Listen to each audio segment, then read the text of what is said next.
All right, Hunter sprinkler system panel, the irrigation innovators. All right, this problem here for the Hunter is all zones are being ran with one zone. So what I mean is one zone is flowing with all the other zones. This happened to me for 2 years, and I had low water output and I couldn't figure out what's going on, but my bubbler line was just getting that lawn soapy, sopping wet. And I tell you what, that was not good. It was ruining my water bill to no end.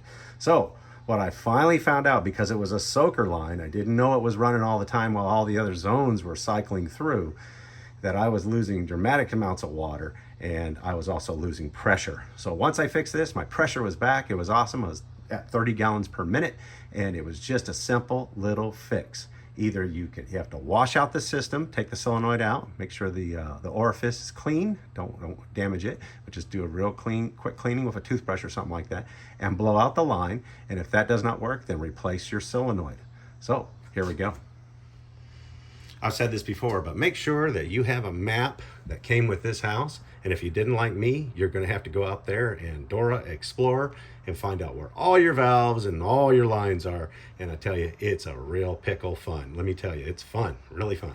All right, so first, you've got to disconnect the power so you know where the zones are. I hope you do. If you don't, you better find somebody that has a map to it, hopefully the prior owners or whatever. Or if the installers are still around, they probably have a map. So disconnect your power. Now go ahead and shut off your water. Your sprinkler water, that is. If you can't find your sprinkler valve, then just go to the street and shut off the water of your house. Just make sure you notify everybody in the house so you don't get yelled at. All right, this is zone 1 here. You want to get the wires out of your way. Okay. What you're going to do is you're going to take the valve out. This is the one where you're going to do the flush out. You're going to do the flushing the system out. Now, I'm going to give you a link to the video to how to remove these and put these back in. I don't want to take mine out because I fixed everything and I don't want to do it anymore. So what you got to do is grab the valve and turn it to the left till it completely comes out. Then look at the orifice, make sure it's clean. If there's rocks and debris in there, use a very, very soft toothbrush and wipe it out and set it to the side, okay? And then what you're gonna do is you're gonna discharge some water through here to clear the pipe line, okay? And that's how I fixed mine. So I'll show you how to do that real quick. Okay, now it's time to purge the system. So right now, the valve is closed and we need to open it up for 5 seconds. Boom, 1, 2, 3, 4, 5. Okay, you turn it back off. We're trying to get the rocks and stones and dirt, debris, that's whatever caught in there, hopefully out. And that's what I did with mine, and I saved my valve, okay?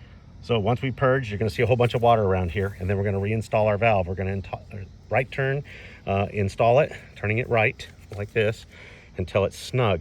Do not use a wrench on this. Do not use your fist and get brutal with it, okay? Just tighten it up, and then you wanna turn it back a quarter turn. Then you wanna go back to your system, plug it back in and try it. Now, if that does not work and it does not function, and it's still cycling with the other systems, then you need to replace the valve. And it'll be the same procedure there. You will take this out, lefty-loosey, you'll disconnect the waterproof nuts here, and I'll give a link to that and the valve, and you'll get it, replace it, and then you'll make sure you secure your water like it is already secured right now. Tell everybody in the house that water is secured, and then go get the valve, put the new one in, install it with the lug nuts, and I'll leave a video for the link for Rainbird, how they install the valve, the solenoid valve.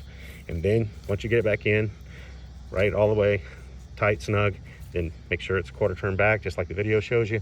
And then you will cycle the system. If it's all good, then you're done. So it's either one thing, it needs to be flushed, or 2, it needs to be replaced. So try to flush it first, just to save some money. All right, that's it for me. So make sure you turn your power back on, your water back on, but you should have already done that when you're testing it. So anyway, good luck, God bless, and works for me.